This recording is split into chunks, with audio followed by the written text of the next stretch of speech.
Herzlich willkommen, liebe Zuseherinnen und Zuseher. Mein Name ist Lisa Valentin und ich bin jetzt ein paar Tage in Italien, sozusagen Gastmoderatorin bei Bella Italia TV. Und wir spazieren gerade gemeinsam durch den wunderschönen Park Vella d'Oro. Jetzt stellt sich natürlich die Frage, was werde ich die nächsten Tage machen? Und die Antwort steht hier drinnen. Die Gardasee-Zeitung mit 71 Seiten vollste Information. Natürlich habe ich nicht so viel Zeit, das zu lesen. Glücklicherweise ist das Ganze auf Deutsch, denn mein Italienisch hält sich extrem in Grenzen. Und genau deswegen werden wir jetzt Kirstin Hofer treffen, die Journalistin dieses Blattes. Und dann gibt's mehr. So, liebe Zuseher, und jetzt habe ich Sie hier. Herzlich willkommen, Kirstin Hofer. Vielen Dank. Schön, dass du da bist. Ja, danke, schön hier zu sein. Cool, weil ich bin sehr froh, du wirst mir jetzt gleich ein paar wichtige Tipps aus eurer Zeitung verraten. Ja, gerne. Reden wir ein bisschen darüber, was jetzt am Anfang Juni passiert am Gardasee. Da ist viel los. Ganz bald schon, oder? Ja, ganz bald schon. Und zwar in ein paar Tagen beginnt die Mille Miglia. Das ist ein weltberühmtes Oldtimerrennen. Und das kommt auch wieder am Gardasee vorbei. Und zwar in Salò, dann nach Desenzano und dann runter nach Semione und dann noch durch den wunderschönen Gartenpark in Sigotà in Valleggio. Und warum, bitteschön, habe ich gehört, dass das schönste Autorennen der Welt ist? Das hat einmal Enzo Ferrari gesagt und der muss es ja wissen. Der ist ein absoluter Experte in Autos, genau. Der hat, wenn er von der Mille Miglia redet, immer gesagt, das ist das schönste Autorennen der Welt. Und meiner Meinung nach meint er das aus zwei Gründen. Erstens, man sieht die schönsten Autos der Welt, die schönsten Oldtimer und die fahren dann auch noch durch eine der schönsten Landschaften auf der Welt, Italien. Und zwar in diesem Fall Norditalien bis Mittelitalien, also von Brescia bis nach Rom und wieder zurück in 3 Tagen. Das ist das Rennen. Ein super schönes Rennen. Okay, cool. Und wie ist es mit den Fahrerinnen und Fahrern? Ja, die leben dieses Rennen richtig mit. Also viele von ihnen tragen dann auch, sagen wir mal, Kleidung aus der damaligen Zeit. Also um das passend zu machen zum Auto, tragen sie dann den Fahrerhut oder diese Brillen, die Mode, oder wie? Die Pilotenbrillen. Okay, das ist eine richtige Modenschau dann. Ja, genau. Quer durch auch. die Zeit so. Quer durch die Epochen. Ich bin ja Sängerin. Ich komme aus Österreich, bin Sängerin und da habe ich schon gelesen, da gibt es einiges, vor allem wunderschöne Veranstaltungsorte auch. Ja, also hier am Gardasee gibt es unheimlich viele schöne Orte, die dann häufig auch für Konzerte genutzt werden. Und eine der Konzertreihen, die hier laufen im Sommer, heißt Klänge und Genüsse des Gardasees. Und da sucht man gerade diese Locations, die also ein bisschen typisch sind, also bisschen älter, möglichst auch, um halt diese Atmosphäre, diese schöne Konzertatmosphäre zu schaffen. Ja. Häufig sind es dann Konzerte klassischer Musik. Und, aber nicht nur, habe ich gelesen, Nein, oder? nicht nur, auch Jazz und es gibt auch anderes. Das Eröffnungskonzert war jetzt vor wenigen Tagen und das auch in einer tollen Anlage, und zwar im Amphitheater des Vittoriale. Genau. Das Vittoriale in Gardone Riviera ist eine Denkmalsanlage, die gehörte einmal dem Dichter Gabriele D'Annunzio. Und er hat sie nach seinen Wünschen und Träumen und Ideen gestaltet. Der hat ja Ideen gehabt, oder? Der hatte ihre Ideen. Von Schiff bis Theater, oder? Ja, vom Schiff bis Theater bis zum Flugzeug ist alles mit in dieser Denkmalsanlage. Und halt auch dieses Amphitheater, das im Sommer auch für Konzerte genutzt wird.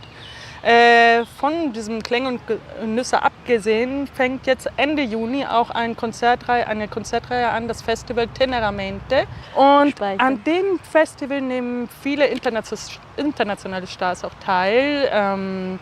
Zum Beispiel wird dieses Jahr Jeff Beck erwartet und er hat auch einen Special Guest angekündigt. Okay. Bis vor wenigen Tagen wussten wir nicht, wer dieser Special Guest ist. Weiß man meistens nicht. Nein, jetzt wissen wir es. Wirklich? Wirklich. Und wir können es verraten? Wir können es verraten. Es wird Johnny Depp sein.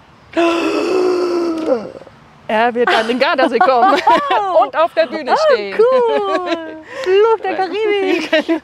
Am Gardasee. Der Segen am Gardasee.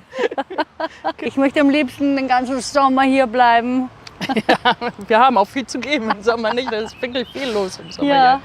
Nicht? Schön. Du, da habe ich noch was gelesen. Kampf um die Fahne und dem See und Bisse. Die Bisse. Ja, die Bisse. Aber es sind keine Leckerbissen. Es sind keine Leckerbissen. Keine Leckerbissen, gell? Nein. Die Bisse, das sind Flachboote, die traditionellen Flachboote, die wir heuer auf dem Gardasee sehen. Ein bisschen erinnern sie auch an die Gondeln in Venedig. Also es sind halt ganz flache Boote, auf denen wird in Stehen gerudert. Diese Bisse-Regatta, das sind Teams aus den verschiedenen Orten hier am Gardasee, jemals mit 4 Personen auf dem Boot. Und da geht es um die Fahne des Sees. Es wird um die Fahne des Sees gekämpft. Es ist ein bisschen so wie der Palio in Siena. Da sind es die einzelnen Stadtviertel, die miteinander kämpfen um den Palio, also um eine Fahne. Und hier gibt es halt die Bisse. Die Krone, die Bissen, Fahne. Die Fahne. Es ist also eine große Fahne. Seit einigen Jahren gibt es dieses Rennen oder diese Regatta auch für Frauen. Früher war das eine reine Männersache. Wollte ich gerade fragen. Ja, inzwischen gibt es auch starke die Frauen braucht das Land. Genau. Und die kämpfen dann um die Coppa del Lago, also um den Pokal des Sees. Also das ist eine extra Meisterschaft noch für die Frauen. Die bekommen einen Pokal und die Männer bekommen die Fahne. Genau. Ja, ist okay. Ja, ist okay. Ja. Schöner Pokal hat auch was für sich. Nicht? Genau. Ja. Schön, und dann haben wir noch ein Festival, oder? Malcesine. Malcesine hat dieses Jahr ein Musikfestival. Das wird von einem bekannten Musiker, Jazzmusiker, italienischen organisiert. Er ist der künstlerische Leiter, Mauro Ottolini. Und ja, das Tolle ist, also es wird nicht nur Jazz gespielt. Es ist ein Monat ein bisschen mit dem Jazz gewidmet. Dann gibt es aber auch Rock'n'Roll und auch ein Liedermacher ist dabei. Das heißt, man kann natürlich auch abshaken dort, oder? Ja. Tolles Erlebnis einfach. Genau, es ist wirklich für jeden was dabei. Wenn wir einen Abend mit klassischer Musik haben, dann haben wir am Abend danach den Jazz oder den Pop. Also es gibt wirklich viel. Ja. Da wird es nicht langweilig für niemanden. Oh, schön. Liebe Kirsten, das, was wir gerade hier besprochen haben, ist ein ganz minimaler Prozentanteil nur von dem, was da tatsächlich drinnen steht. Ja. 72 Seiten. Wunderbarste Information. Und jetzt frage ich mich aber, ich hatte das Glück, ich habe sie von dir bekommen, aber wo kriege ich denn dieses heiße Teil her? Also uns gibt es rund um den See, überall da, wo Touristen sind, da sind wir auch. Also in den Hotels, in den Restaurants, Gaststätten, Trattorien, Fähranlegern, der Navigada, natürlich an den Touristeninformationen und einfach durch die Stadt gehen. Wie nett, oder? Einfach durch die Stadt gehen und dann findet man uns schon. Was kostet sie denn? Sie kostet nichts. Ja, gratis, aber eindeutig nicht umsonst. Denn man spart sich ganz viel Zeit. Das habe ich jetzt einfach gemerkt. Ich habe nicht viel Urlaub und ich werde mir hier die Highlights rausfischen. Ich bedanke mich ganz herzlich bei dir. Zu danken. Liebe Kirsten, danke, dass du hier warst. Danke, es war schön. Für dein Strahlen und Sprudeln und Erzählen. Und bitte weiter so recherchieren und weiter uns berichten und weiter rund um den Gardasee ausführen, damit wir dann hinfahren können und erleben können. Auf einen schönen Sommer.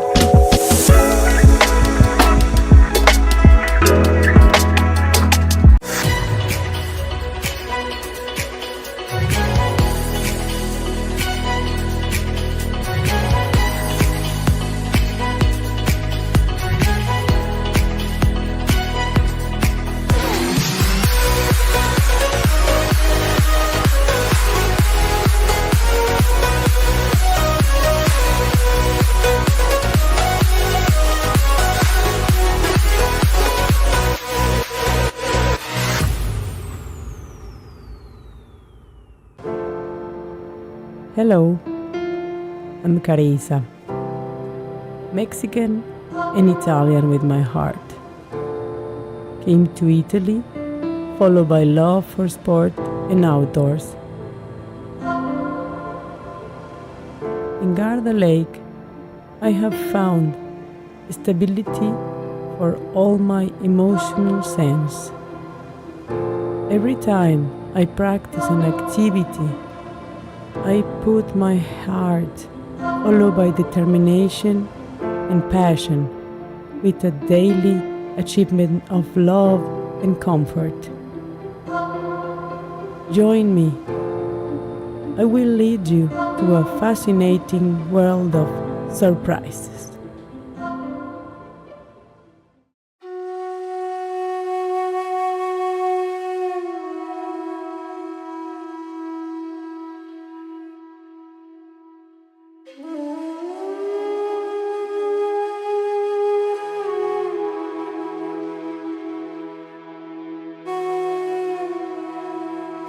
Hello everybody. Today I'm going to lead you to our yoga practice. Putting your feet together, toes and heels together. We're going to do our prana breathing. Interlace your fingers under your chin. Breathe deeply. Inhale through your nose, filling up your belly. Shoulders down. Elbows up. Exhale through your mouth. Pulling your toes together. Down again and breathe. Breathe deeply to the count of 10 times each breath. Always leaving your shoulders down, elbows up, touching the shoulders in front of you, letting your head behind, and slowly closing your shoulders ahead. Focus in one point in front of you and breathe. Put your hands together above yourself, interlace your fingers again, move slowly side to side. Always standing with your feet together, let your head behind of you, going slowly with your arms, straighten your back, bend your knees, relax your head, breathe. Stretch again your legs, your hands together, go back up, inhale and exhale. Second round of prana breathing, and release your fingers again. Do it slowly, breathing from your belly. Shoulders down, elbows up, head behind. Come back in front of you and breathe.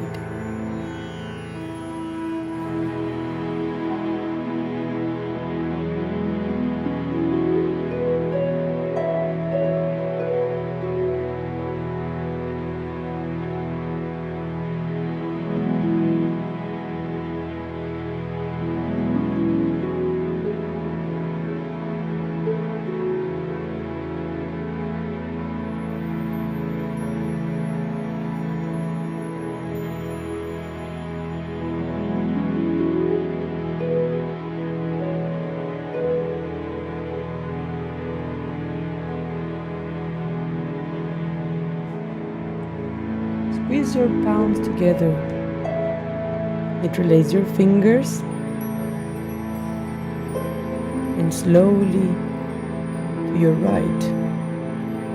Raising your left shoulder, right shoulder in, left shoulder out.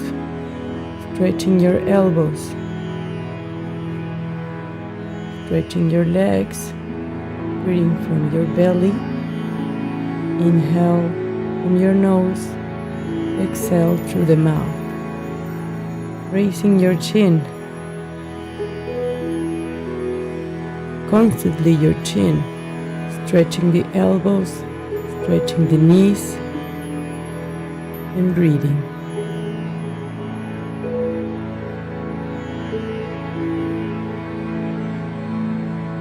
Slowly come ahead of you. And slowly move to the left side. Raising the right shoulder behind, left shoulder in. Stretch your elbows. Stretch your legs. Raising your chin. Breathing from your belly. Inhale through the nose. Exhale through your mouth. Stretch again your shoulders, your knees, and breathe. Always keep raising your chin.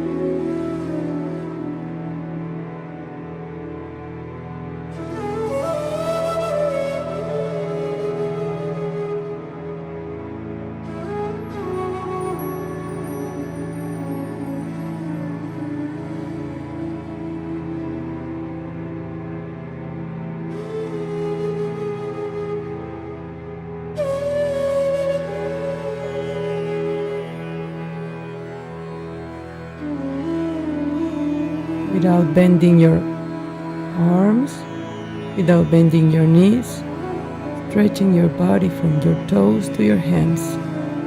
Slowly come ahead of you.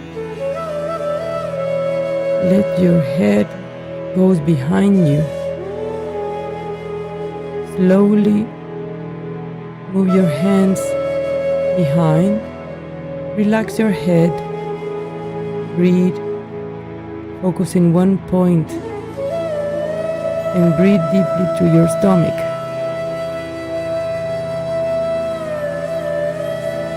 Matching your lower back. Holding always your hands behind of you. Stretching the elbows. Stretching the knees. Let your head come down a little bit more. Always stretching your back. Breathing deeply to your stomach.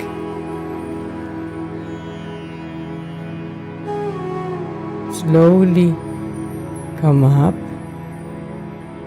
First from your head. Keep breathing. Stretching your arms all the way up. Back and go down.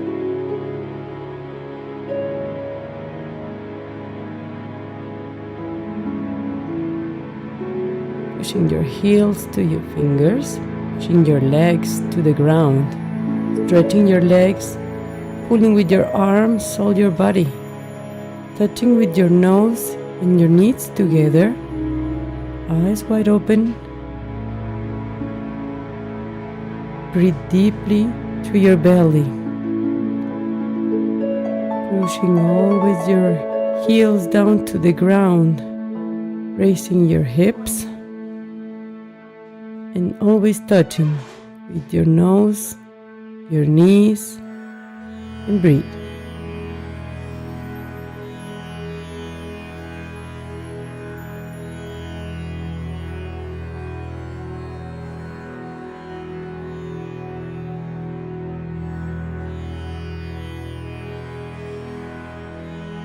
Keep stretching your back.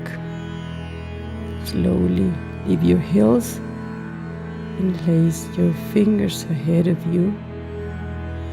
Slowly come up, raising your chin. Take a big, deep breath and relax your shoulders. And place your fingers again. Slowly move to your right. Push a little bit your hip to your left. Raise again your left shoulder. Pull your right shoulder in, stretching your shoulders, raising your chin. Breathe again up. Slowly move to your left side.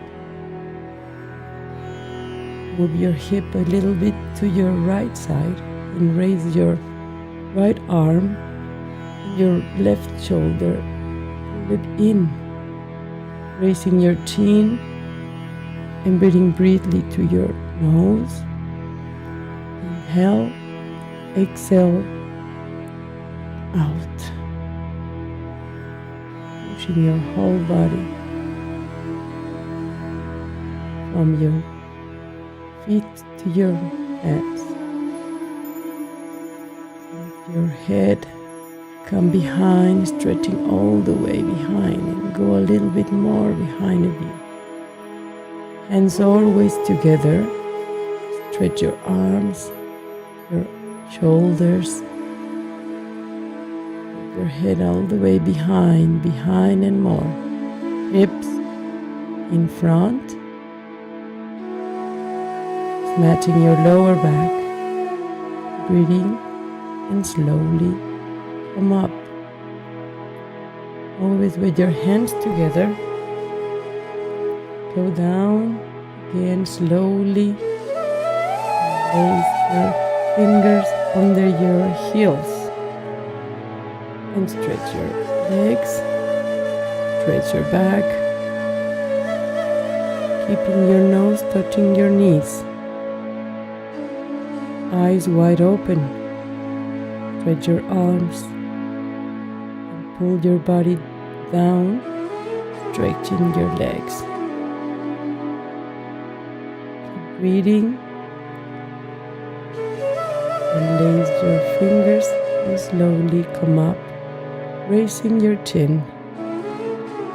Take a deep breath and relax your shoulders and arms and sides. Lift your arms, slowly bend your knees in front of you. Bring your chest up, your chin. Focus in one point. Sit down on your heels. Sit down and breathe deeply through the belly, raising your chest, relaxing your arms.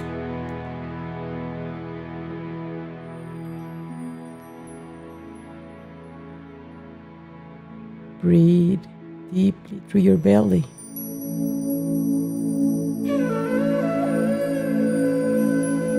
Arms remain always parallel to the floor.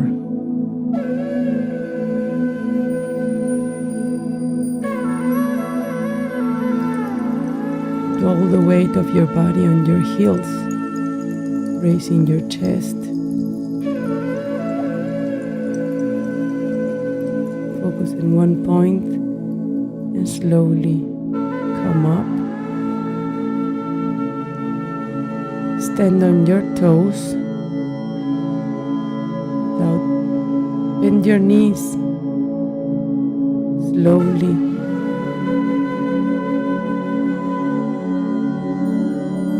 Till you sit on your toes. Raising always. Keep your chest up. Arms parallel to the floor.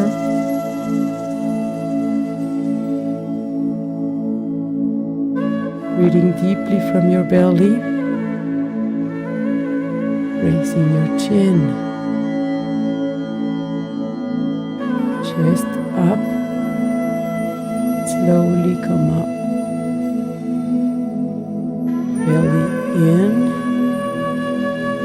breathing deeply from your belly, come down again.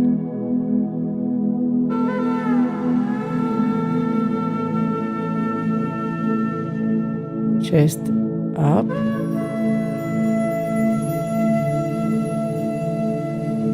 Sit down on your heels.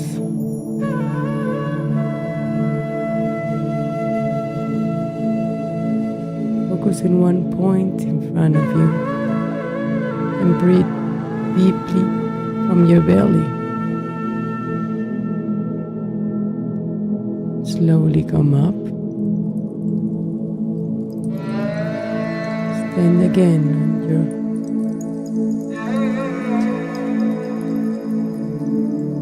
slowly come down with your chest up, arms parallel to the floor, raising your chin, belly in. Sit on your heels and slowly come up.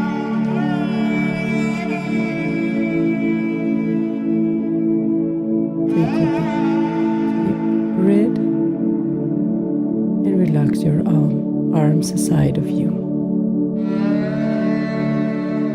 Cross down your elbows, bringing your right elbow down. Put your hands together. Sit down, raise your right leg, bring your right leg in, twist it into your cup, pushing your elbows down and your hands together,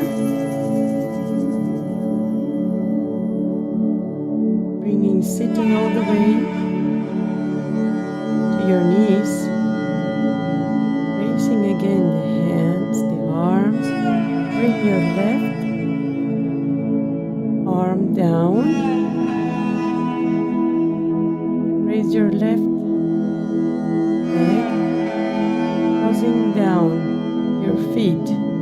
cap or blocking just the leg over the right leg, sit down for the count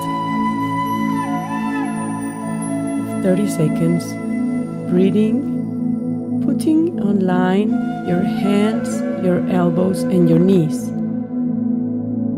Looking in front of you, focus in one point, breathe deeply, bringing always your shoulders down, pulling your shoulders down, palms together, locking always your elbows down to your chest,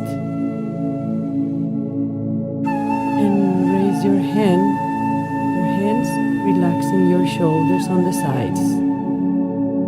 Again, cross your elbows down, bringing your right elbow under your left, palms together, lock your elbows in front of your chest, sit down, bring the right leg, cross your feet next to your cup, lock it,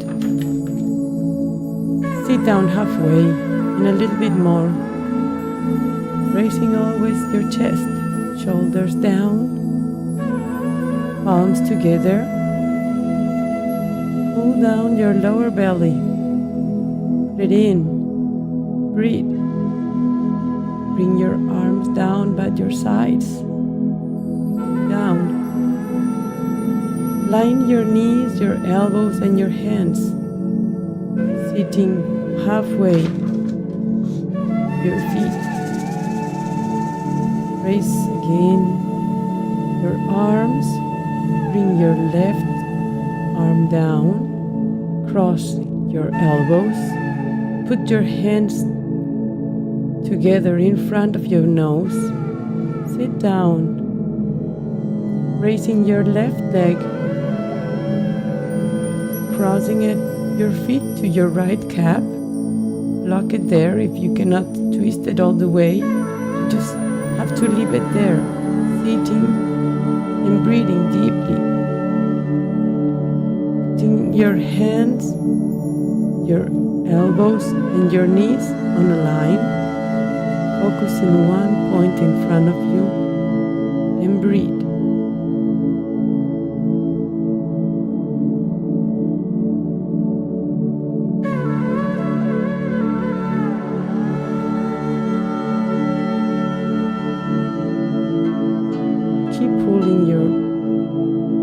Elbows down and bring your arms up and relax it side to side.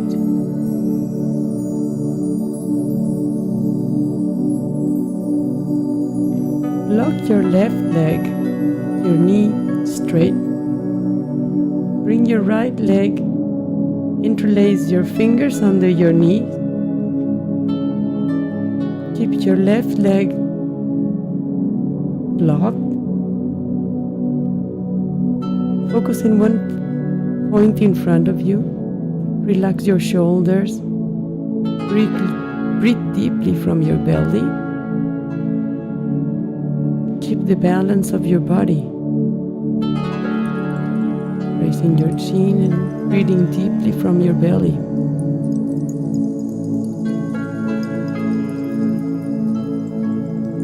Change your leg. Lock your right leg. Right knee must be straight all the way behind.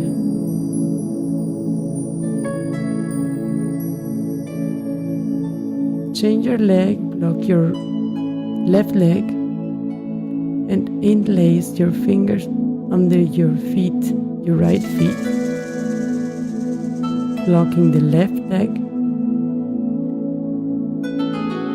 Keep the balance with one leg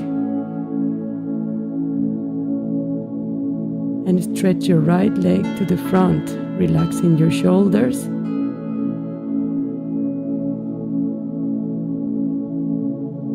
Change your leg, breathe deeply from your belly. Relax your head, your shoulders. Focus in one point in front of you. Feel the balance from your feet. Your right leg must be always blocked. Knee, relax your shoulders, raise your chin, and breathe.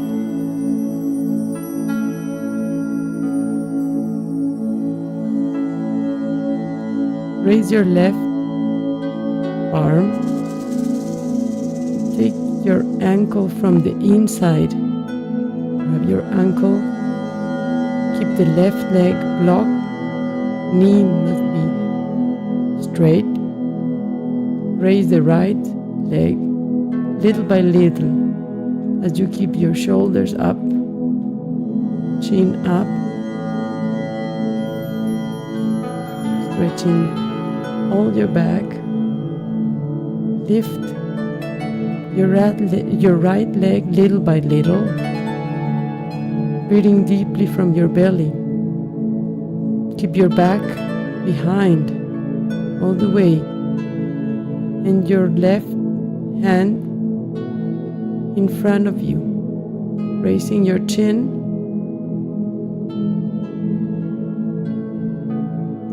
Breathing deeply from your belly, blocking your knee, raising the leg,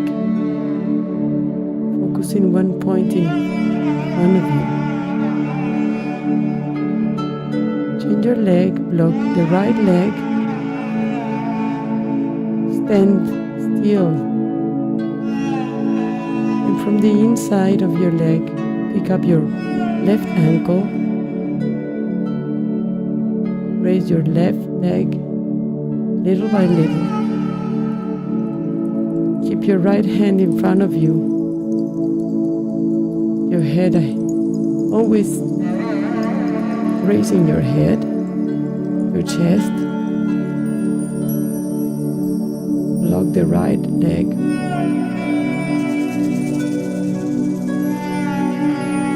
Stand still from the count of 10 seconds. Breathing deeply from your belly, raising the left leg higher as you can. Keep your focus in front of you and change leg. Grab again your right ankle from your inside, standing still with your left leg. Raising the right leg.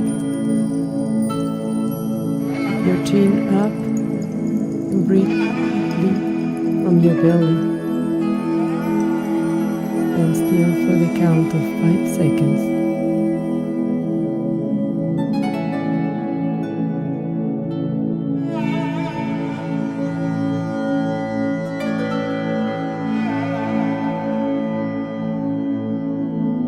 Change again your leg, block your right knee, raise your left leg, your right hand in front of you,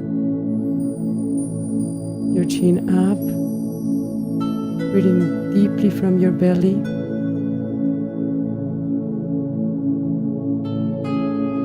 Slowly come down.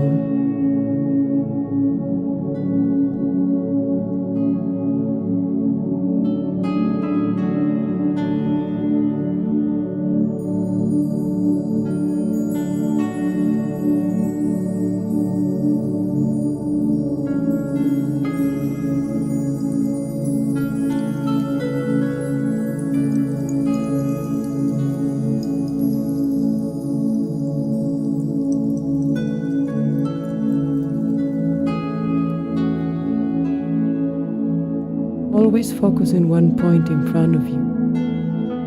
Breathing deeply from your belly. Keep your chin up.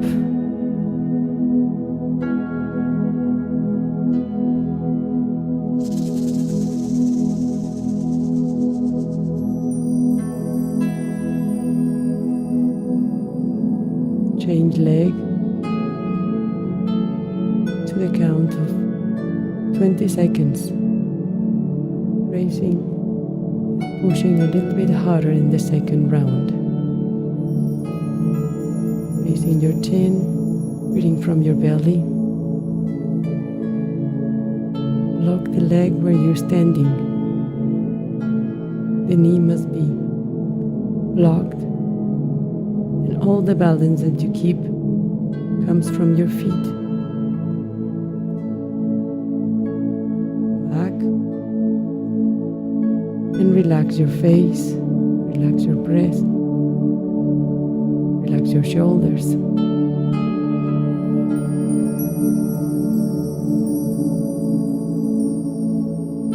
See you next time.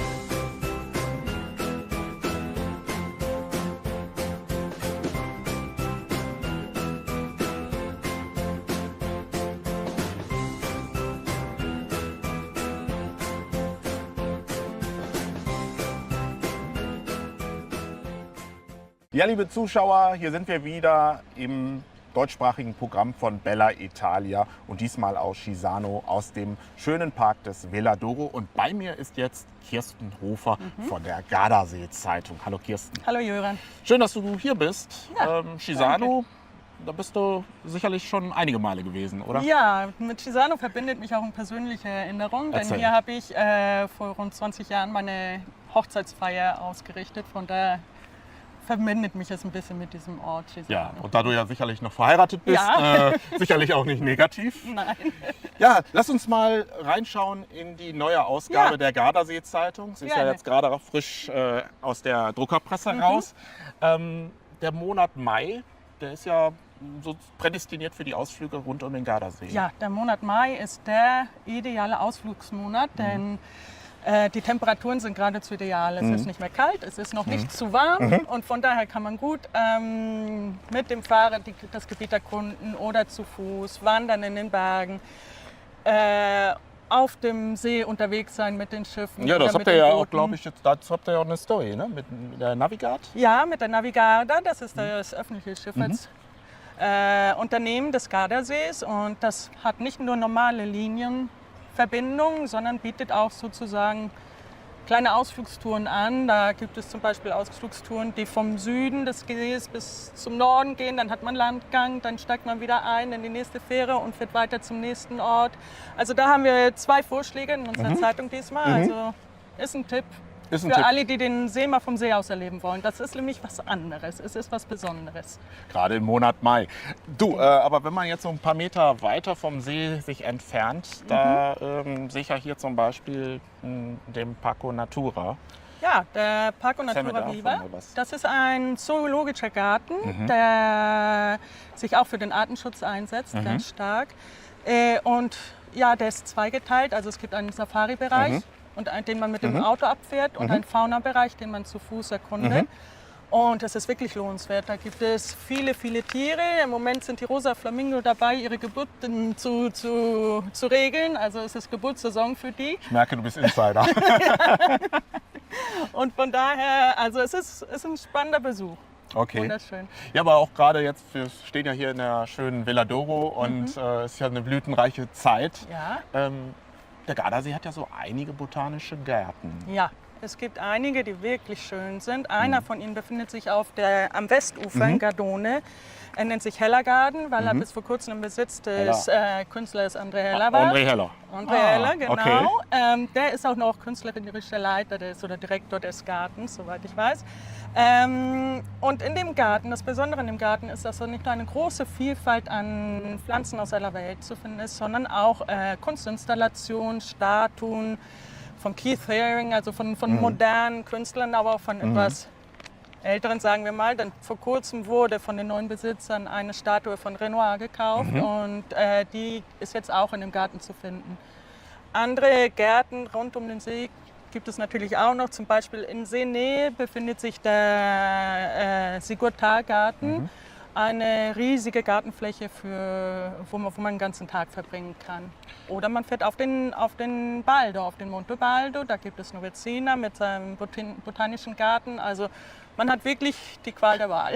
Die Qual der Wahl. Ich höre das gerade so bei dir raus. Letztendlich, wenn man sich ein Ziel vornimmt, dann hat man ja so vieles zu entdecken auf der Strecke alleine schon. Ja, ne? genau.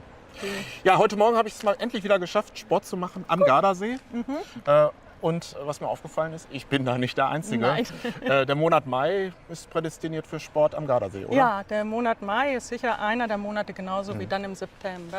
Einer der Monate, wo besonders viele Sportler hier zu finden sind. Viele Biker, viele Radfahrer. Und natürlich auch viele Wanderer oder auch einfach nur spazieren gehen am See ist einfach was Tolles. Die Sportsaison am Gardasee beginnt jetzt gegen Ende Mai. Also ein paar Sportveranstaltungen waren schon, aber jetzt gegen Ende Mai beginnt eine der traditionellen Sportveranstaltungen des Sees, und zwar die Bisse-Regatten. Okay. Bisse, das sind Flachboote, auf denen im Stehen gerudert wird. In jeder Mannschaft sind glaube ich, 4 oder 5 Ruderer, die einer hinter dem anderen stehen. Die Orte, die teilnehmen, haben jeder ein Boot, eine Mannschaft und präsentieren sich dann halt am Start. Es wird in den Abendstunden gerudert. Und, also Event sozusagen. Es ist ein richtig, Event ja. und es ist toll zu sehen, wenn man am Ufer steht und Wo die kann Mannschaften man dann das genau anfällt. sehen? Von wo ist das? Also die erste Regatta findet in Peschiera statt, am 28. Mai dieses Jahr. Und dann sind 7 oder 8 Regattatage angesetzt, denke ich mir, mit dem großen Finale dann im August. Und der Gewinner der einzelnen Regatten, also der Gesamtgewinner, der erhält die Fahne des Sees. Das ist der Palio, weil es ist ja ein Palio, so wie man den Palio aus Jena kennt. Also man kämpft um eine Fahne, den Palio. Seit wenigen Jahren gibt es auch eine Frauenregatta. Also bis vor kurzem war das nur Männersache, die Bisse-Regatten im Wildchen. Seit einigen Jahren gibt es auch einen Frauenwettkampf. Ja. Ja, ich sehe ja gerade hier in der Zeitung Triathlon. Triathlon? Das ist ein großes Event. Badolino ist berühmt für so einen Triathlon. Der findet im Juni statt, 11. Juni. Und da laufen die Vorbereitungen. Also das wird ein großes Happening auch werden. Und ihre Vorbereitung, ihre Organisation. Ja, Campione Windfest. Campione organisiert, Tremosina auf der anderen Seite des Sees. Da. Genau, da drüben. Organisiert in diesem Jahr das erste Windfest, also ein Fest, das den Windsportarten zu Wasser gewidmet ist. In diesem Jahr zu Wasser erstmal, jetzt in diesem Monat. Mit dabei sind auch, also was wichtig ist bei diesem Windfest, ist nicht nur der Sport, sondern auch Nachhaltigkeit und sagen wir mal, die Inklusivität. So wird einer der wichtigsten Gäste auch ein holländischer Kitesurfer sein, der nach einem Motorradunfall nur im Rollstuhl sich fortbewegen kann, aber er ist Kitesurfer, also das macht er trotzdem. Es ist beeindruckend, ihn dabei zuzusehen. Und der wird auch dabei sein, also das Mitte Mai mal nach Tremosine fahren. Ja, der Monat, der ist vollgepackt mit großen Events. Über mehrere Events haben wir ja beim letzten Gespräch vor wenigen Wochen gesprochen.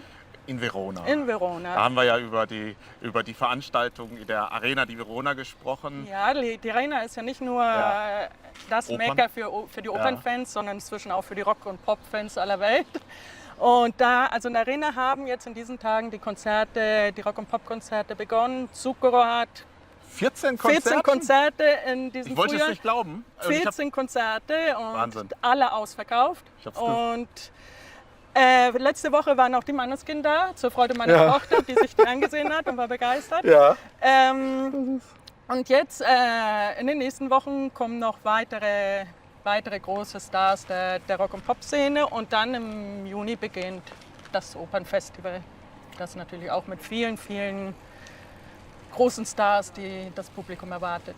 Ja, ich habe es ja wirklich nicht geglaubt, als du vor wenigen Wochen erzählt hast, dass Zucchero 14 Konzerte macht. Ich bin ja selber dann sofort ins Internet gegangen und habe gesehen, die Konzerte waren ausverkauft. Ja. Und es ist nicht das erste Mal. Also Zucchero hat gesagt, dass die Arena ist so wie mein Zuhause. Und die Konzerte mache ich hier. Denn auch im letzten Jahr waren es 10 oder 12, dann aber aufgeteilt auf Frühjahr und Herbst oder vorletztes Jahr. Also er macht es nicht zum ersten Mal so viele, aber das erste Mal, dass so viele in so kurzer Zeit. Weißt du, was das Schöne bei uns im Job ist, unter Journalisten? Man ist ja auch häufig mal bei solchen Events dabei. Ja. Wie sah es eigentlich bei dir aus? Ja, nicht beruflich. Ich war Zucchero sehen vor ein paar Jahren, also 2-mal habe ich ihn mir in der Arena angeguckt, also das wollte ich nicht Aus verpassen. privat da. Privat allerdings, genau. Sehr schön. Genau. Ja, du, es ist ja auch neben Musik so einiges im Sommer, was zum Beispiel die Sommerspiele angeht.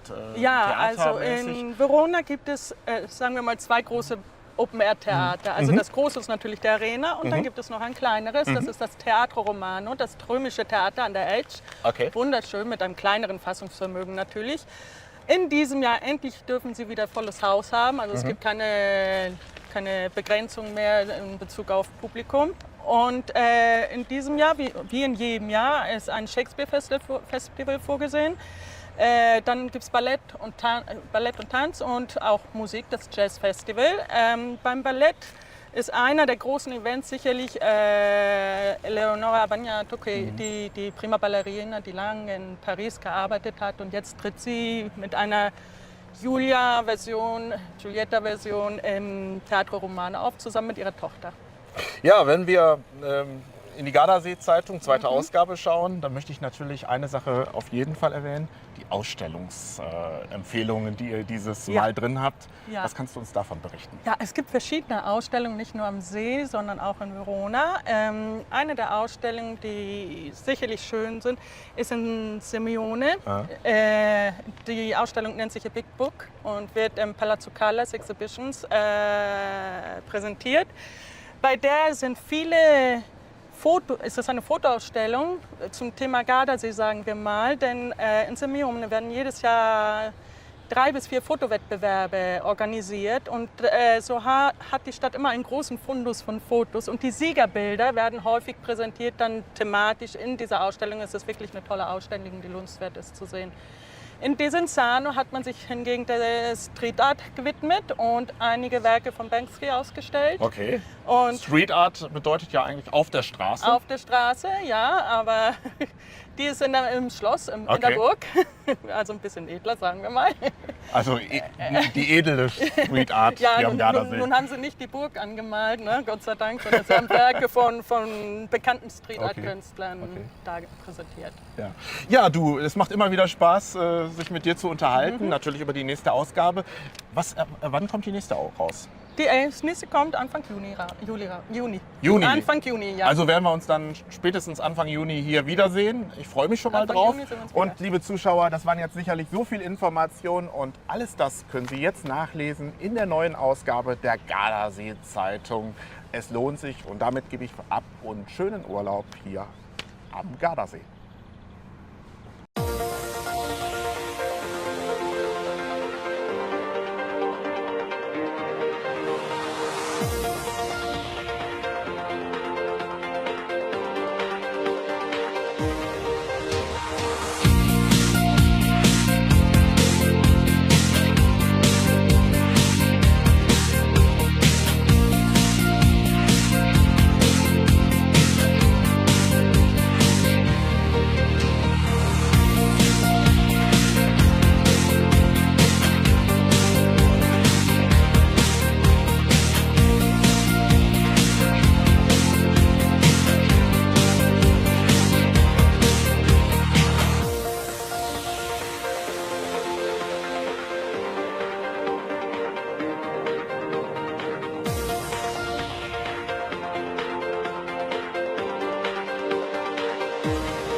Buongiorno amici und herzlich willkommen im deutschsprachigen Programm von Bella Italia. Und bei mir im Studio ist Sarah und Patrick. Und was euch beiden mit diesem Gardasee hier, wo wir gerade stehen, verbindet, das schauen wir uns jetzt mal an.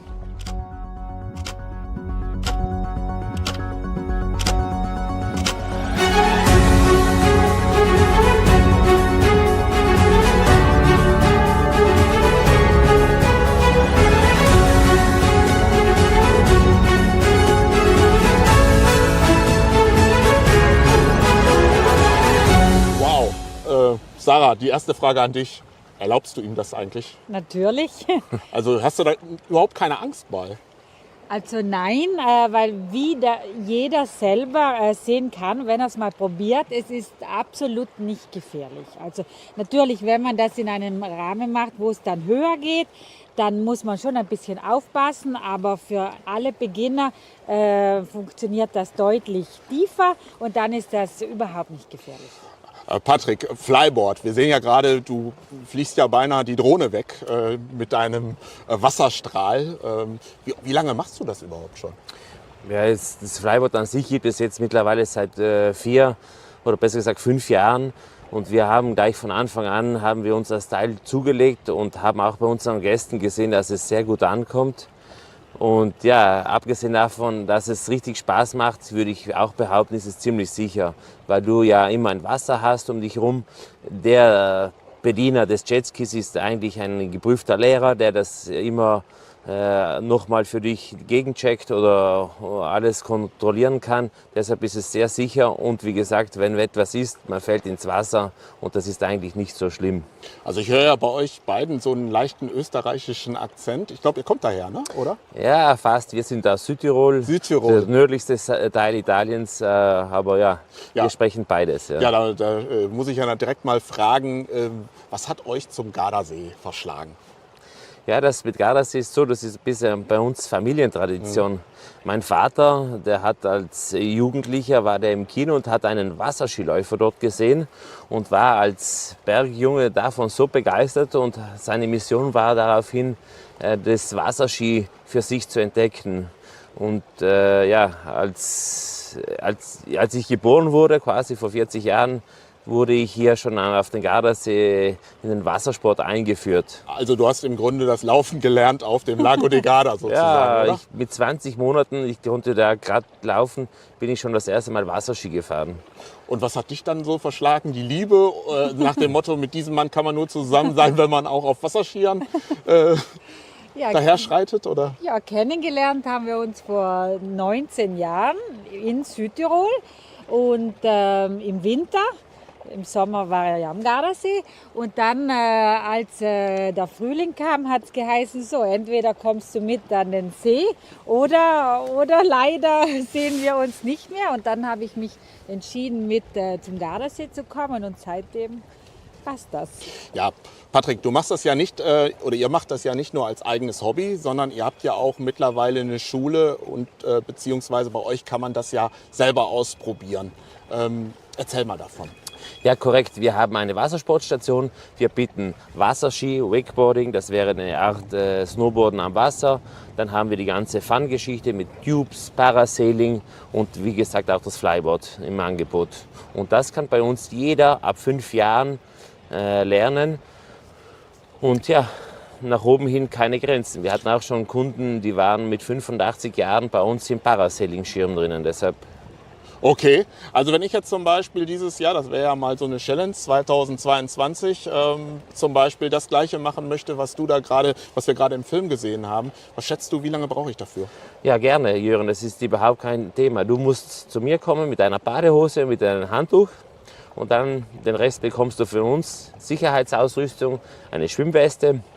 Und dann gibt es am Strand eine kurze Einweisung, die dauert so um die 5 bis 10 Minuten und dann geht es auch schon direkt ins Wasser. Und im Wasser, würde ich mal schätzen, so wie ich einschätze, nach 2-3 Minuten stehst du bereits schon über dem Wasser, beziehungsweise du fliegst selbstständig übers Wasser. Also Sarah, du bist jetzt die Zeugin. Meine Challenge für 2022, liebe Zuschauer, ich möchte aus dem Wasser fliegen. Ja. Und da freue ich mich drauf und sage einfach, lass uns noch mal ein paar Bilder angucken. Gerne.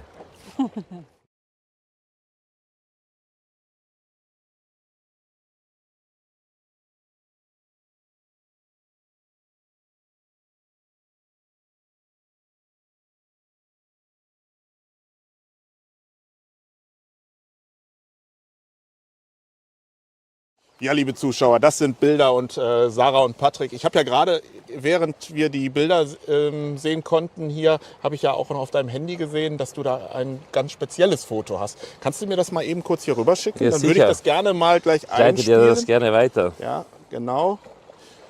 Also das bist du. Wie alt bist Das du bin da? ich da, 20 Monate. 20 Monate. Ja. Also das heißt, du hast, bevor du laufen konntest, eigentlich schon auf den Wasserskiern gestanden. Korrekt, das war im Jahre 1982 und mein Vater hatte zur damaligen Zeit mit Freunden und Bekannten und auch guten Kunden eine Wette um 20.000 D-Mark laufen, Sohn. dass mein Sohn Wasserski läuft. Oh. Die Aufgabe war, dass ich 500 Meter fahre, geschafft habe ich, glaube ich, 1,5 Kilometer. Oh, Aber und deshalb- wie viel Taschengeld hast du dann bekommen? Da wusste er das noch nicht. Taschengeld habe ich keines bekommen, aber mein Vater hat immer gut auf mich geschaut und gesorgt, deshalb irgendwo muss es schon gepasst haben. Also mit 20.000 Mark für eine Wette mit dem Sohn Ja, das mit war 20 Monaten, Hut ab. Ja. Ja, dann wünsche ich euch beiden eine tolle Saison hier am Gardasee und wir werden uns sicherlich noch einige Male treffen, spätestens dann, wenn ich es selber versuche. Gerne. Mit 20 Monaten Wir warten auf dich. konnte ich gerade krabbeln.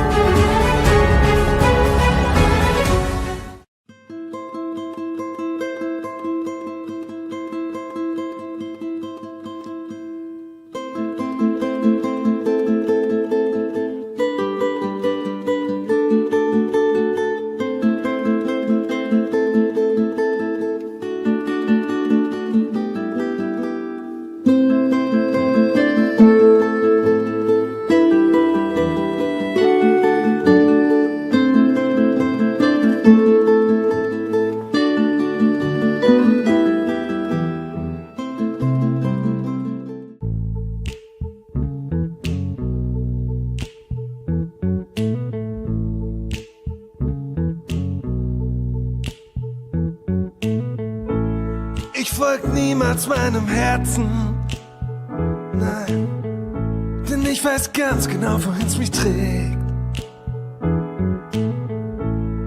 Aus Millionen von Personen hat er dich erwählt, er lässt dich nicht mehr los. Non mi fido del mio cuore, perché so già che soffrirò.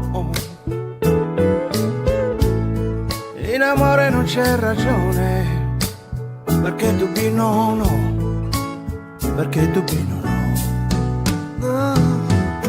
Keine andere hat gesagt, sie wäre crazy nach mir. Keine andere ist ganz genau wie du. Pflanzt all diese Träume nicht ein und bleibt in denen so bestehen. Keine andere.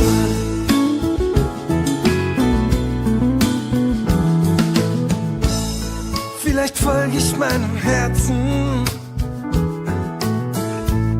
Vielleicht bin ich ihm längst gefallen. In der Liebe das Ziel aus. Den Zweifel gibt es nicht. Zweifel gibt es nicht. Mai nessuna mi ha mai detto sono pazza di te. Mai nessuna è grande come te, che metti i tuoi sogni dentro i miei e riesci ad essere sempre come sei, come sei, come sei. Keine andere.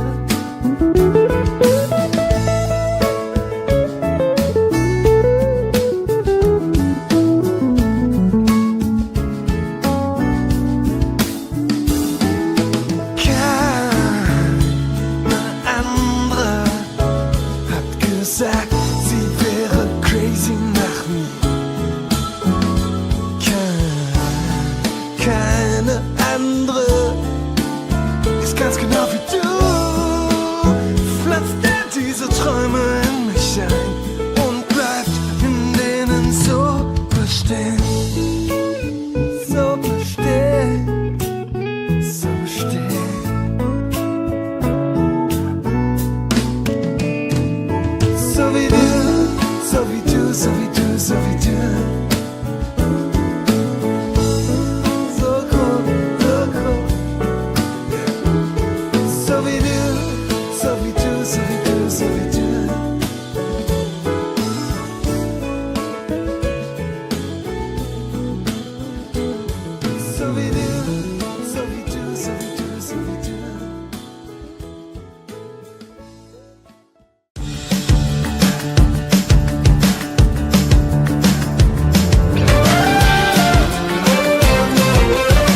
kann man am besten heiraten? In Bella Italia. Wo sonst? Open up my heart and you'll find love, love, love. Ich bin Serena. Ich organisiere Hochzeiten seit mehr als 21 Jahren. Ich habe mehr als 650 Hochzeiten organisiert, so 650 Paare glücklich gemacht. You'll find you don't ever have to look too far. You don't have to cover up your scars. Ich werde mit viel Liebe und Leidenschaft eure Hochzeit organisieren, damit es ein wirklicher Traum wird.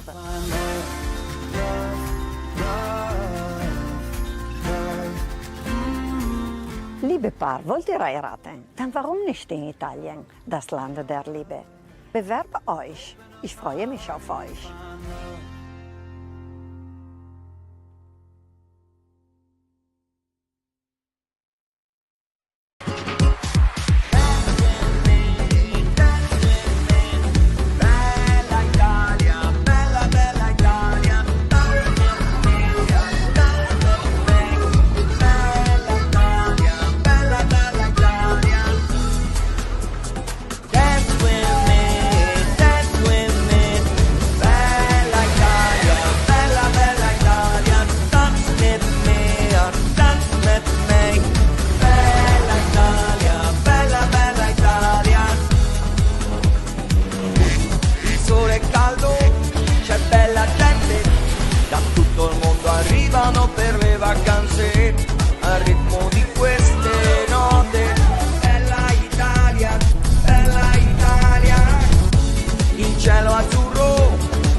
Da ricordare al ritmo di queste note.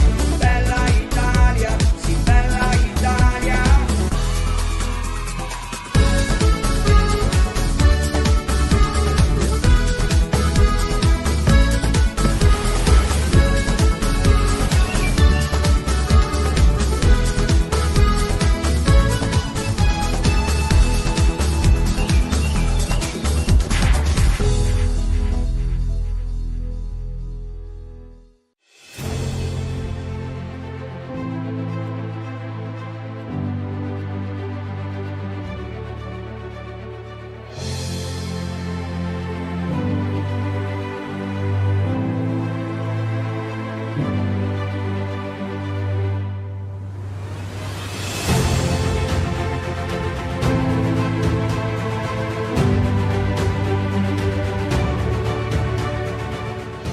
Inside the Palazzo della Pilotta in Parma, this huge building that was started in the second half of the 16th century, but renewed, changed so many times till the beginning of the 19th century.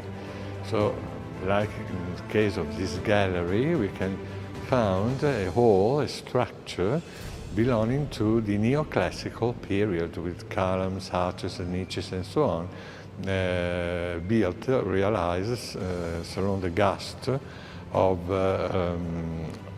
this neoclassical or imperial, as you like, period. In this gallery is collected a part of the famous painting collection of the National Gallery of Parma, that is very rich of canvases from different periods, but here in particular there is a fascinating collection of portraits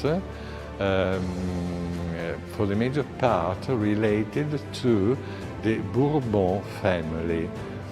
Bourbon of Spain, because the last Farnese, the last member of the Farnese ducal family was a lady, Elizabeth, and she married Philip III, the first Bourbon king of Spain, the same dynasty of Juan Carlos or Felipe today.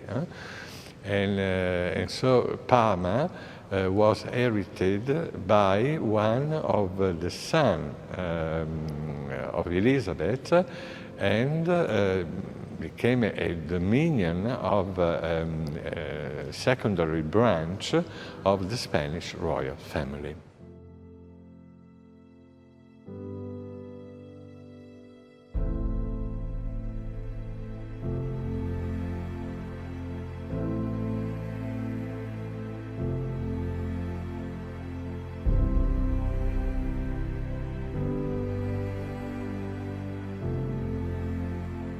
Well, and always in this nice, elegant gallery, there is a real great masterpiece that is the statue that you can see, made of marble of Carrara by Antonio Canova.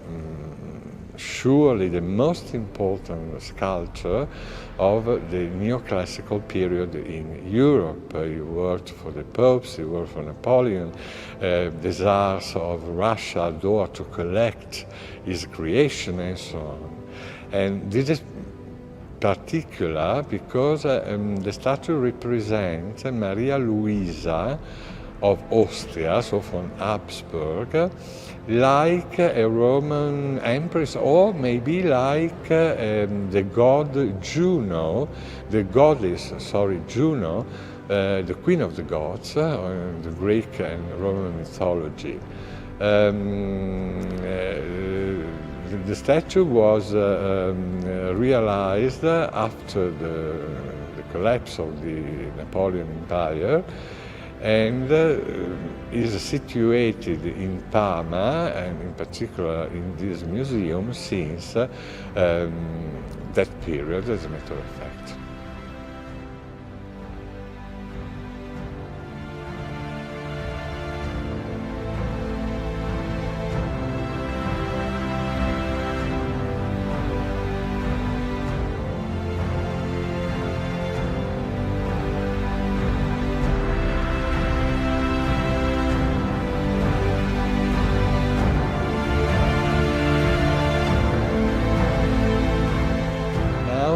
You can admire the most astonishing structure of the Palazzo della Pilotta in Parma.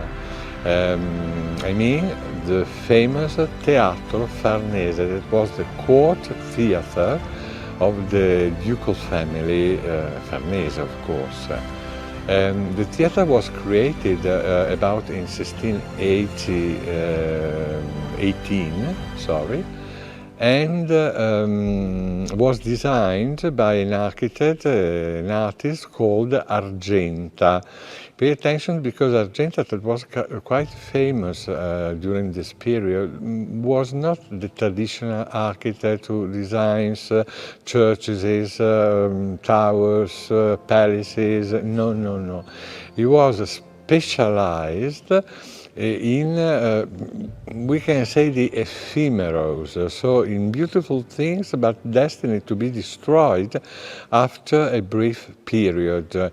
So scenery, triumphal arches, statues and so on, created in very cheap material, just for, I don't know, a tournament or a big ceremony organized outside the palace, or for the entering, the arrival of important state guests like the emperor or the pope, for example. So the idea entering was of an ancient theatre like in Greece or Rome, made of pure marble. And another thing fantastic was the ceiling, no longer existing, that was made with a huge fabric of cotton or silk maybe, painted to give him the idea of the free sky with clouds, with cherubs and so on, like into a Greek classical theatre. And another thing, the theatre was decorated with a lot of statues. The major part of them disappeared, of course, during the bombing, but we have, for example, the new that the lower balustrade was decorated with statues of Putos holding torches for giving the correct illumination during the show. And another and the last fantastic thing is that the theatre could be filled by water. In such a way, the Farnese could organize inside the theatre the famous ship battle of the ancient Romans. Things are really unbelievable but true.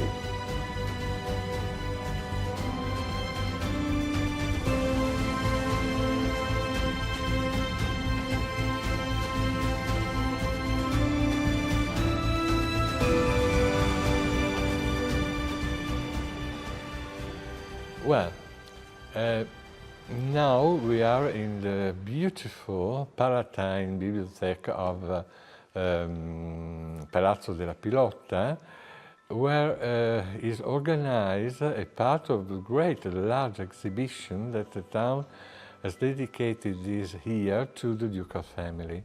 And this part of the bibliothèque is the most charming because it was organized for giving to the public the idea of the type of collectionism between the end of the 16th and the beginning of the 17th century, not only in Parma but generally in Europe. The collection of royal families were composed by canvases, of course, and here in the Palatine Bibliothèque we have a magnificent portrait of Pope Paul III, made by Titian, by Tiziano in Italian. Paul III was really the founder of the glories of his family, because till Paul III, the Farnese were, yes, noble, a noble family, but of a small nobility, not very important, of the era of Viterbo, not far from Rome. When Paul III became cardinal with the name of Alessandro Farnese, the destiny of the family changed completely, because Alessandro was a very clever, also astute gentleman with a beautiful, beautiful sister, Giulia Farnese, considered one of the most fascinating ladies of the century. And he was so able to introduce the sister in the bed of the Pope reigning in this period, the terrible Alexander Borgia, the father of Lucrezia Borgia. And of course, the old Pope, the old Alexander, lost his head completely with the beauty of Giulia, and so he started to give honor, money, richness, and so on to the family. And in a brief time, the Farnese family became one of the most important of Rome. After some years, the same Alessandro was created Pope during the council, and in such a way he was able to complete in a definitely way the glory of the family, and also the history of Parma, because Parma was originally an independent commune, a free commune, but belonging to the States of the Church.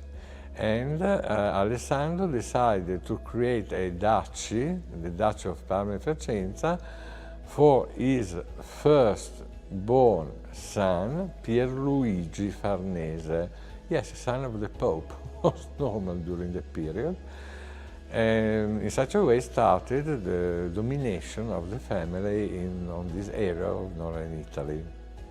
So, in this box, in this cupboard, we have a really sumptuous object, en français, a coffre, a casket, that is made of gilded silver, precious stones, and well, these are fantastic. They are not pieces over glasses, but is rock crystal worked in exceptional way in Milan, because during the period the most important factory for the semi-precious stones were in Milan. And this rich object is, in a very simple way, a box for containing the real masterpiece that is the famous tazza Farnese, in English Farnese cup. As a matter of fact, it's not a cup, it's a patera or fial. It was a vase used during the sacrifices in the pagan in the pagan religion. But currently the name was coppa, was cup, and is in calcedonio, so semi-precious stones with different layers of different colors that are used, that were, but also today used by the creator of cameos for obtaining the different chromatic solution of the composition. This is beautiful for two fundamental motives. The artistic value, that is terribly high, the execution of the figures in the middle that represent the glory of the empire, the richness of the empire, are made in a fantastic way with fantastic details. But the other important thing are the dimensions, because this is the largest cameo existing in the world. And more is a Roman cameo, so you can imagine the value of this beautiful piece of art. Well, we have seen the portrait by Titian representing the Pope Paul III, Farnese, the founder of the Glory of the Family, but the most famous member of the dynasty is not the Pope, but Alessandro Farnese, his nephew, that you can see here in particular original but very nice paintings in which the young Duke of Parma is meeting and speaking in a very confidential way with a goddess. She's not properly a goddess, it's the mythological representation of the town of Parma. And it's very easy to understand it because near the goddess there is a shield with an oval shape. And in Latin, this variety of shields of the Roman army were called Parma. Probably, we are not sure, the name of this city derives from the original shape of the town that was oval, like a Parma of the Roman soldiers. But coming back to Alessandro, Alessandro was an unbelievable man, very cultivated, a very handsome man. He married the daughter of the King of Portugal, so a royal marriage. He was full of cultural and literary interests, and more, this is important, was a fantastic politician and a mythological man of war. As a matter of fact, the King of Spain, Philip II, every time had problems in war, for example with the Belgian provinces that were under the Spanish domination, but they didn't like this, so there were a revolution every 2 days. Regularly, the king, Philip II, sent the Duke of Parma to control, to solve the situation. So, really a great personage. And now, a thing that I adore, well, there is not the value of the Tazza Farnese that is without price, but is fantastic, and was an object that was almost common during the late 16th century. You can see is a silver statuette representing a deer mounted by the goddess of the hunting, Diana. But in the reality is a play, for adults of course, used during the banquet. Well, it's very easy to see that there is an hole for a key, because in the reality a sort of robot. When you have used the key, you can put the statue on the table, and the statue moves with a very strange movement and so on. Moves for a few minutes. The use was that the gentleman or the lady facing which the statue was still was created the king or the queen of the banquet, and the head of the deer, you can open it, and in the reality is a little glass. The body is full of wine and so on, and the new king of the new queen was served with this symbol of the new situation. For me, it's fantastic. If you want, a little bit stupid, but sometimes the stupid things are the most amazing. This was the original destination of the statue of Diana.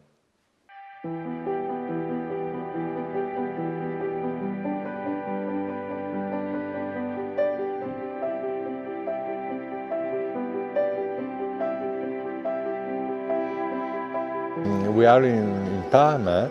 That is another very, very interesting town, but unluckily not appreciated as it merits, because also for Italian people, not only for the foreigners, Parma is prosciutto, means prosciutto, yes, ham in English. This is okay because the Parma ham is one of the most fantastic Italian food that you can find, but the city Parma is far, far more than ham. Also, Parma was a capital of an independent state, very small, because before the reunification of Italy. The Dukes of Parma were not the Gonzaga like in Mantua, but the Farnese family, another important dynasty of our history. And grace to the presence of the court, of the Farnesian court, the town was decorated with elegant palaces, beautiful churches, and so on. For example, behind me, you can see one of the many facades of a particular building that was a part of the ducal residence of Farnese, and is called Palazzo della Pilotta.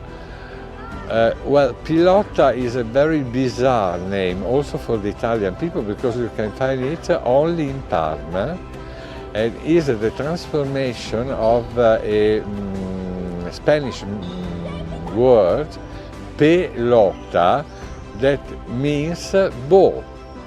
As a matter of fact, the game of pelota is one of the ancestors of the actual game of tennis.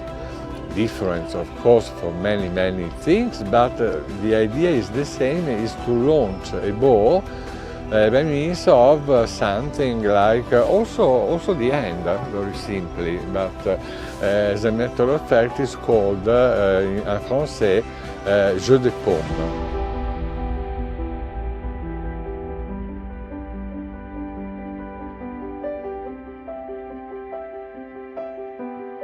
Fine.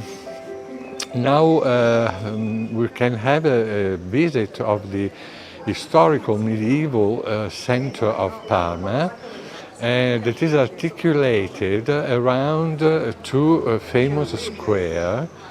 The first one is Piazza Duomo, that means Cathedral Square, because it's dominated by the Cathedral of Parma, very ancient building, and there are also the Palace of the Bishop, Romanesque age, so about 12th century. But the most important building is the Baptistry of Parma. This is the masterpiece of a great architect and sculptor between the Roman and the Gothic period, whose name is Benedetto Antelami.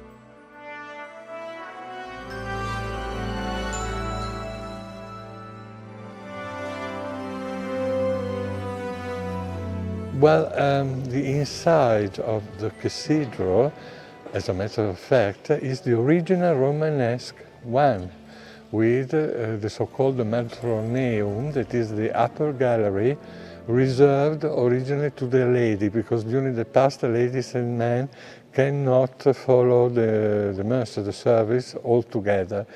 But today it's quite impossible to understand immediately that is the original medieval church, because it was covered by a series of very rich frescoes, both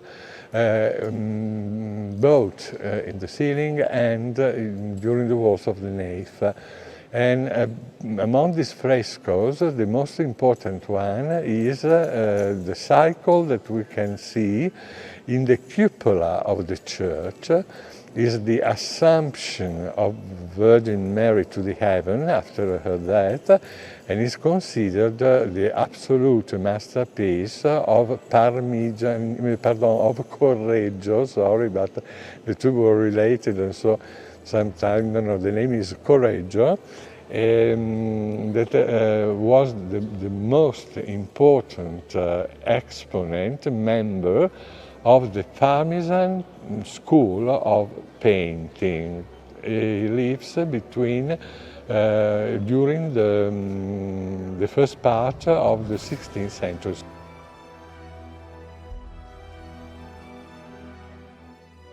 So, now we can admire one of the four doors of the Baptistry of Parma, an absolute masterpiece of sculpture and architecture between the end of the Romanesque and the beginning of the Gothic period.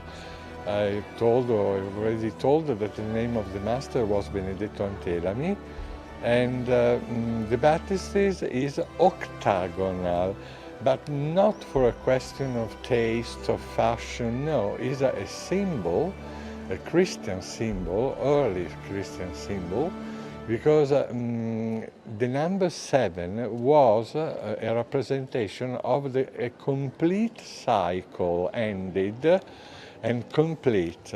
With the number 8, we have the beginning of a new cycle of 7. And this is very important for the Christian baptism, because we know that with the water, the holy water, the new Christian is death to the sin, so 7, ended cycle, and is beginning a new cycle, number 8, in the grace of Christ. So in particular, this door is really fantastic, because you can see the Pantocrator, that is the Jesus Christ omnipotence in Latin, surrounded by angels, by prophets, by martyrs, and so on. An important thing discovered by my sister. My sister is specialized in the restoration of these old things. Originally, the sculptures, the reliefs, were painted with very, very lavish, lively colors, red, blue, green, gold, a lot of pure gold. But alas, the major part of this painted and gilded decoration disappeared because of weather, rain, sun, and so on. It's a pity, but originally it was in this condition.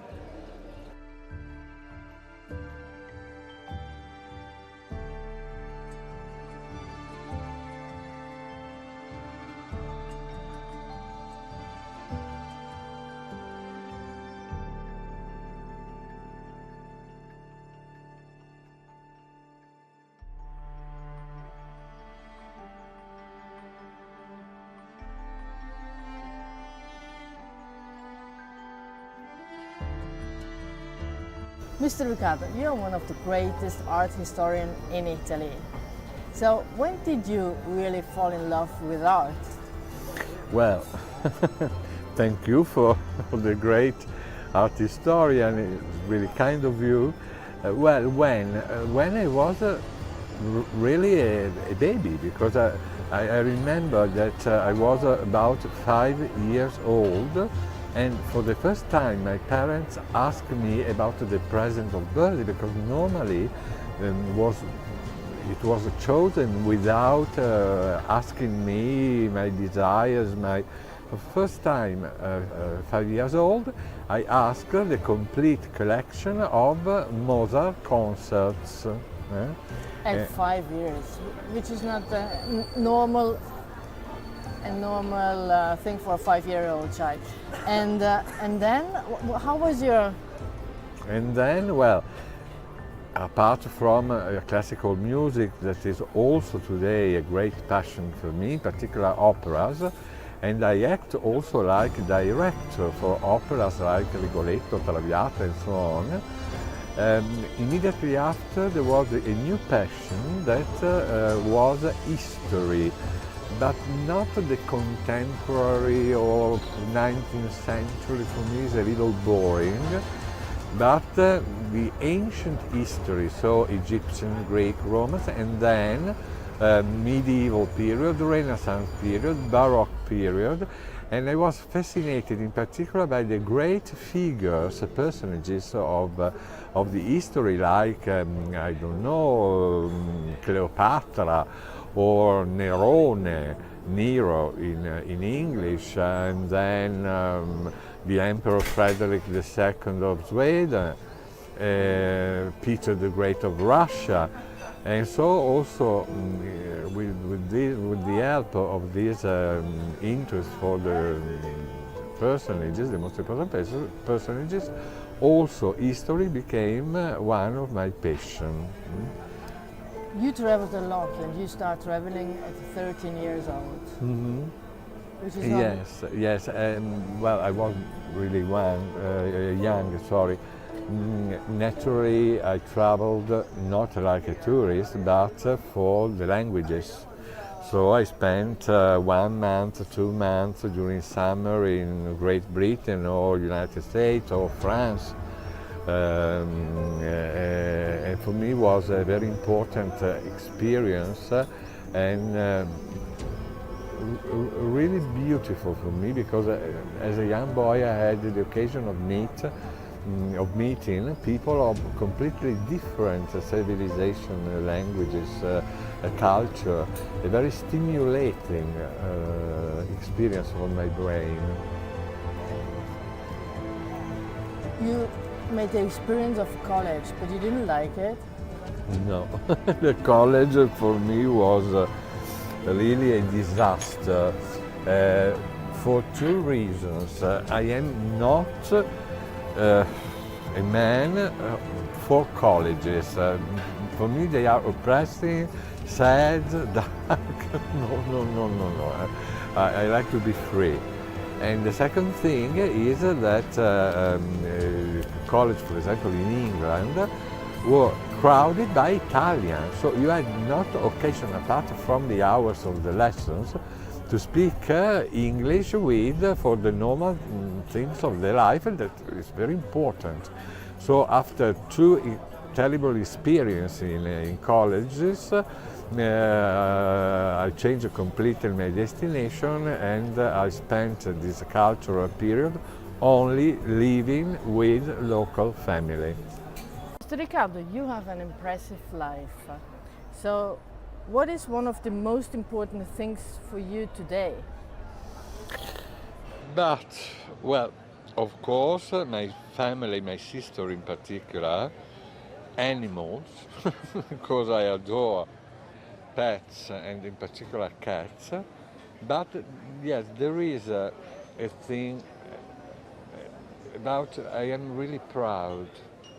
Is an activity of volunteering, better correct pronunciation. For example, in prisons, each week or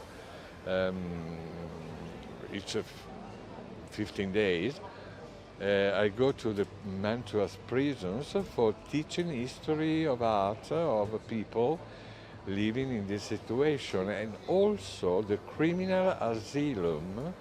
There is a criminal asylum very, very important in the province of Mantua, with people that did terrible things, but it's not their fault.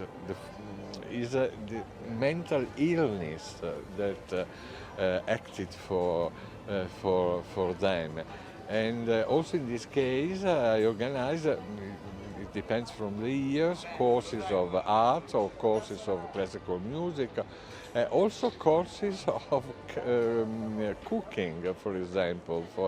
And it's really a fantastic experience. In particular, the criminal, the guests of the criminal asylum, they have a love for me that is fantastic. For me, these are the really important things in the life. To be able to understand the others, also if they are capable of something, but we are human beings, so they are not gods or angels. And to try, for your limited experience, to give an help to these people. For me, this is fundamental. What is your object for the future? This is a big question. The only answer is all, because I am interested in all the branches of human culture, and I never stop to study. The major part of people at the end of university has finished. No, I am still studying every day, each day, because every day, each day I discover new things, fantastic, that I want to study, to appreciate. And so to live 1,000 years, but not for living stupid, but for having the time of appreciating and studying all the new things that I discover continuously.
Hello, I'm Carissa.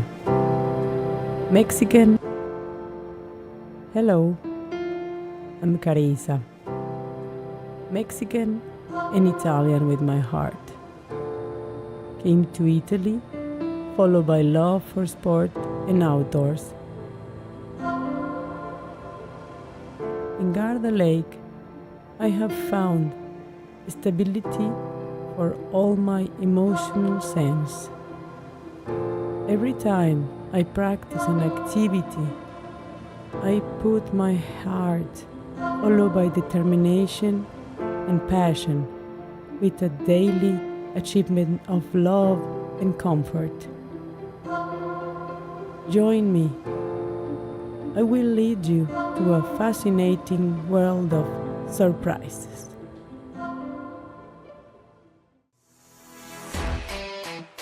I again will do a little bit of workout today. Start stretching our legs. Put your hands together. Bend your knees and come down 4 or 5 times. Stretch your legs again, bend your knees, relax your head, and warm up your knees.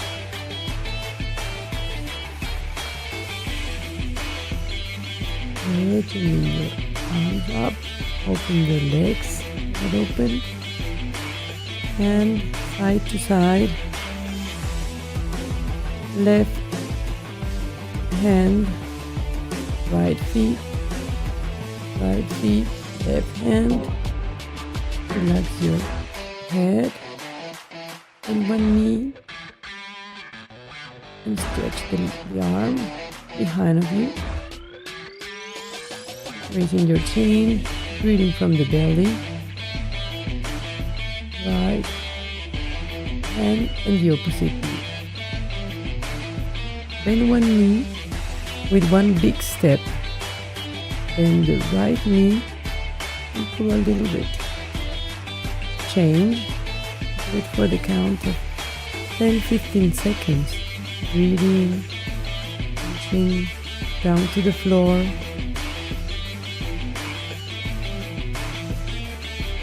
We'll do a little flush of blood. Standing still with the plank for 1 or 2 minutes. Elbows to the ground, raising your chin and your feet, and breathe. A little bit of power just to wake up all your body, giving a little flash of blood to the heart and making our heart rate raising a little bit.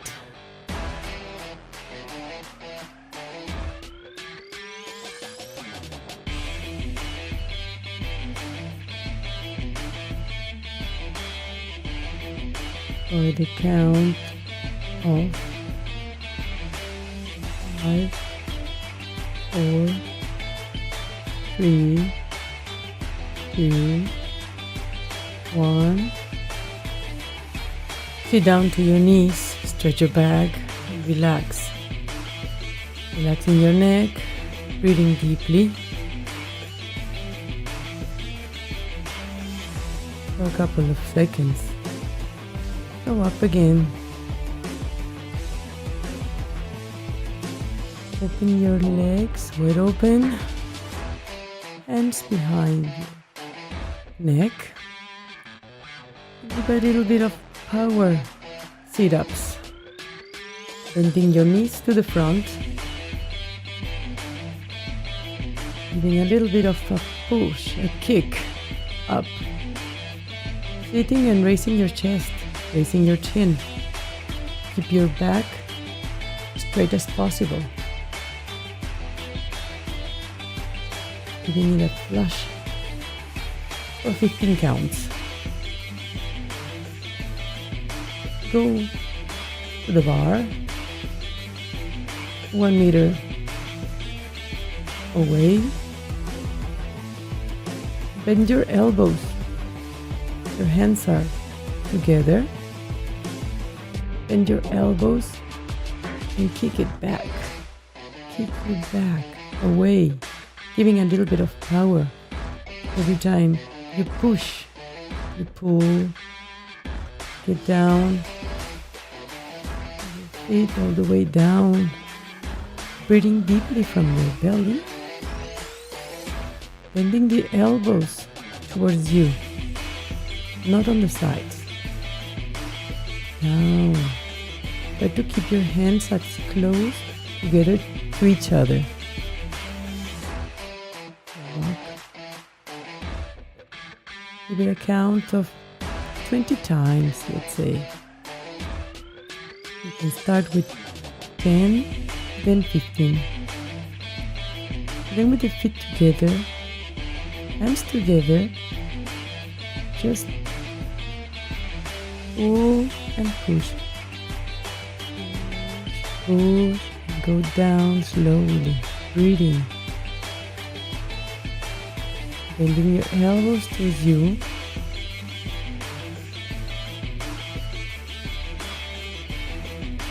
Push-ups from the bar, an easy way. Again, next to the line, raise one leg and bend the other one. Keep your balance from the bar, standing up and raising the leg. Sit up with one leg. Good for a count of 10 or 15 times. Give a little bit of power to the legs. Hold always to the bar so you keep the balance. Keep your back straight, chin up, change your leg, and go down. Keep your leg that goes up straight and up.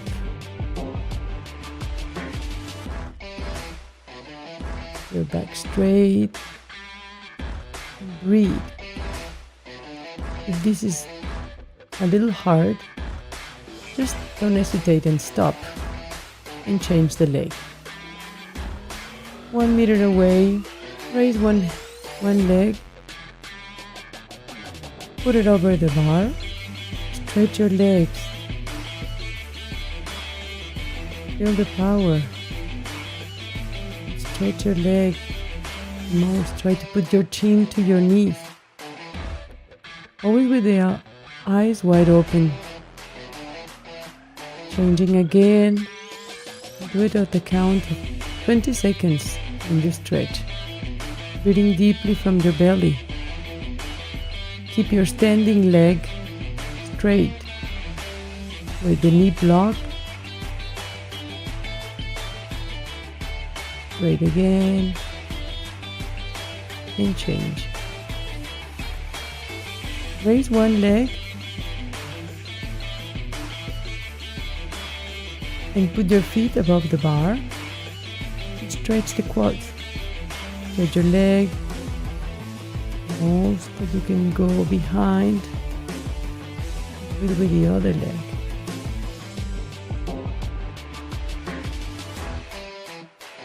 Put your feet on the bar and stretch the quads. And place your fingers behind your neck. Another count of 10-15 times. Sit-ups with the power explosion. You can start your second round from here and do it each exercise for 15 to 20 times. Give it a try. And here, you're all by yourself.